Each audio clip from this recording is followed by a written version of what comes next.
Ever wonder what's hidden in the darkest corners of the internet? Some places are better left untouched, because once you cross that line, there's no turning back. One man thought he could handle it, but he was wrong. And this is how the story goes. In a world where the internet is a maze of information, there are hidden paths that most people will never dare to follow. Dark, uncharted corners of the deep web, where curiosity doesn't just kill the cat, it can erase you from existence. This is the story of Evan, a 22-year-old tech enthusiast who prides himself on knowing the internet better than anyone. But one fateful night, his curiosity led him to a place that even the bravest souls would fear to go. He clicked on a link that promised to unlock a forbidden secret, never knowing that this single action would pull him into a nightmarish realm where the rules of reality no longer applied. What happened to Evan that night? One thing's for sure: he never came back. And all that remains is a warning. Some things on the web are never meant to be found. Evan wasn't a bad guy. He wasn't seeking trouble or danger. He was just a regular 22-year-old, an average university student with a keen interest in technology. He was always the curious one, the one who spent hours tinkering with his computer, trying to uncover hidden corners of the web that most people never even thought to explore. He'd heard the rumors, the stories of people disappearing after visiting strange websites, the tales of cursed links and eerie pages on the deep web. But Evan didn't believe in that stuff. He wasn't like the others. He was smarter and more careful. He knew how to stay safe, or at least, that's what he thought. One night, as the clock struck 3 a.m., Evan found himself deep into a forum, a place where people discussed the darkest corners of the internet.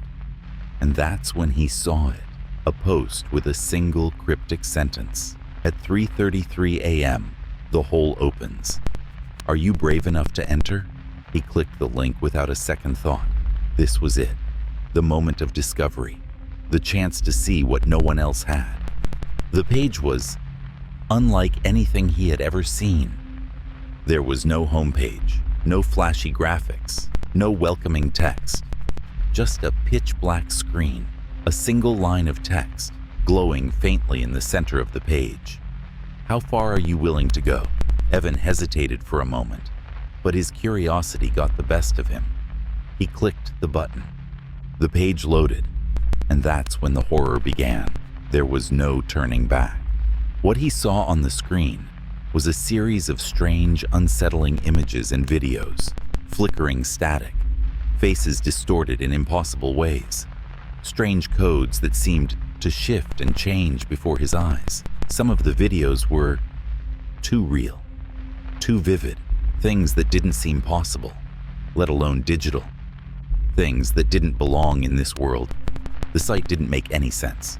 It wasn't like anything he had ever come across before. It felt alive, as though it were watching him, reading him, pulling him deeper with every second. And then, the site asked him to fill in a strange form, questions that seemed simple at first, but then grew more personal, more invasive. Where do you live? What are you afraid of? What's your biggest secret? At first, Evan thought it was just some twisted game. He typed in the answers. What's the harm? But the next question struck him cold. Do you believe in the supernatural? It was as if the site knew exactly what to ask, exactly what would make his blood run cold. Evan didn't know what to think. He thought about closing the browser, but something compelled him to stay. There was something magnetic about the site, something that felt like it was pulling at his very soul. So he kept answering. He kept clicking, until the page went blank. The questions stopped. For a few moments, nothing happened. The screen remained dark, and then it happened. The screen flickered. A new image appeared, a distorted version of himself. But it wasn't a picture he had taken. It was a live feed of him sitting at his desk, staring at his computer screen, completely unaware of what he was seeing. The camera moved, as if It was inside his room. His heart pounded in his chest. He reached for his mouse to close the browser, but before he could click, the image froze. A message appeared. "You are already in." Evan didn't know what to do. He tried to turn off his computer, but nothing worked. The screen stayed locked on that distorted image. His room felt colder, darker, as if the very air around him had thickened. And then it started. He began receiving strange emails, anonymously sent with no return address. The subject lines were simple but chilling. "I see you. You're getting closer." Each email contained photos of his own life, moments he didn't remember being captured, photos of him walking down the street, sitting in class, and even images from inside his own room. But the most disturbing part was the timestamp on each photo. They were taken when he hadn't been near his phone or camera. Evan tried to brush it off. It must be a prank, he thought. But the next night, the calls came.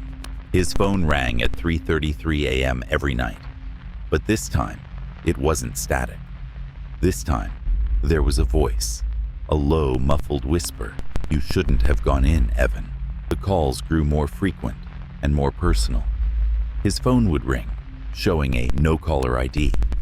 When he answered, he heard only static, followed by the faint sound of his own voice saying, "Come back." His life began to unravel. He couldn't sleep. His food tasted bland. His world grew darker. And yet, he still couldn't resist the pull of the site. He woke up one morning, completely disoriented, in a park, miles away from his house. His phone was gone. His wallet was still in his pocket, but his keys were missing. He had no idea how he got there. There were no memories of the previous night. His body felt strange, like it wasn't his own. He checked his phone and saw something that made his stomach drop. A video. It was him, staring directly at the camera. His eyes were wide, expression blank, standing motionless in the park, alone for hours. He hadn't recorded it.